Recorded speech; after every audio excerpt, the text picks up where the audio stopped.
Assalamualaikum warahmatullahi wabarakatuh. Perkenalkan, nama saya Rosita Fajaria. Saya berasal dari kelas 12 MIPA 3. Di sini saya akan menjelaskan materi mengenai metabolisme. Metabolisme berasal dari kata metabol dari Yunani yang berarti berubah. Keseluruhan proses kimia terjadi pada sel tubuh makhluk hidup, baik reaksi pemecah senyawa maupun penyusun senyawa kimia tertentu. Metabolisme dikelompokkan menjadi dua. Yang pertama, anabolisme. Anabolisme yaitu adalah penyusunan senyawa kompleks dari senyawa sederhana dengan bantuan energi dari luar. Contoh dari anabolisme adalah peristiwa fotosintesis dan kemosintesis. Yang kedua adalah katabolisme.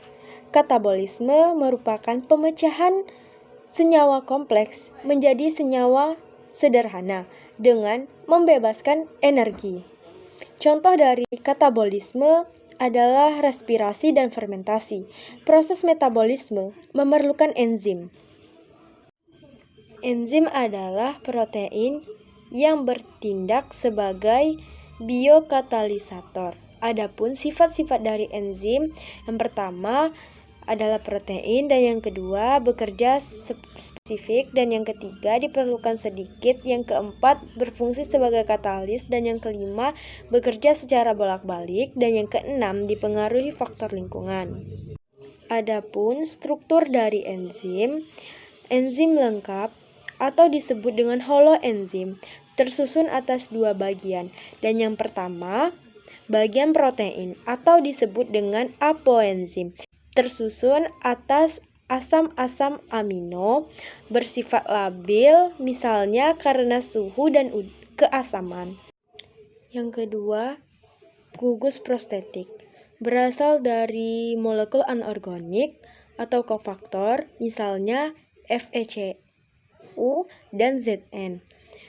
Berasal dari senyawa organik kompleks, misalnya NADH.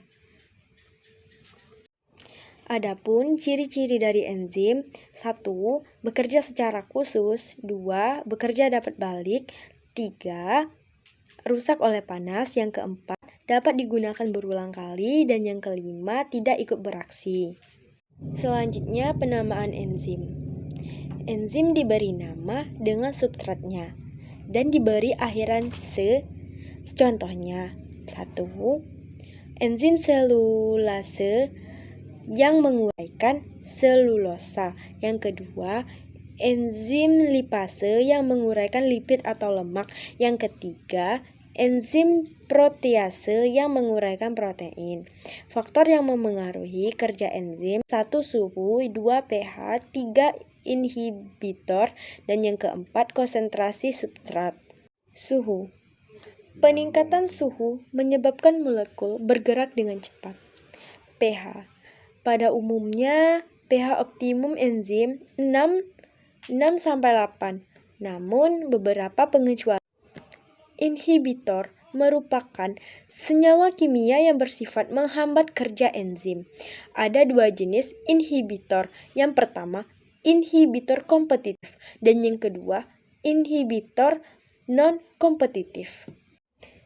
Inhibitor kompetitif merupakan senyawa kimia yang dapat menyerupai substrat yang dapat beraksi dengan sisi aktif enzim.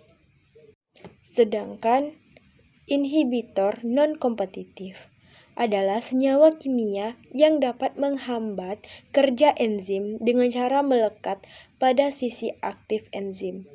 Mungkin hanya itu saja video dari saya. Saya akhiri, wabillahi taufiq wal hidayah. Wassalamualaikum warahmatullahi wabarakatuh. Bye.